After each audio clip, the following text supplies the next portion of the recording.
Madame la présidente, mesdames et messieurs les députés, monsieur le député Carrière, ne pas connaître un sujet est un avantage dont il ne faut pas abuser.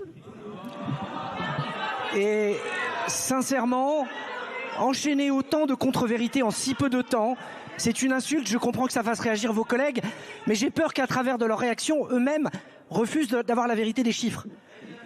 D'après l'ONF, vous croyez à l'ONF, l'Office national des forêts qui fait son bulletin au 31 mars, c'est 1635 hectares qui ont été brûlés depuis le 1er janvier, pas 20 000.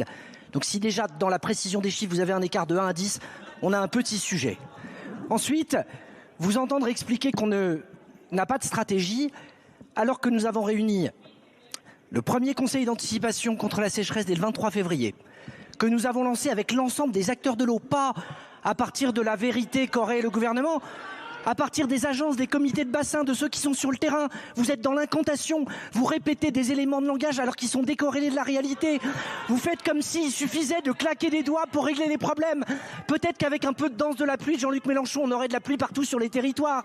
Mais vous êtes dans l'incantation. Regardez la réalité en face.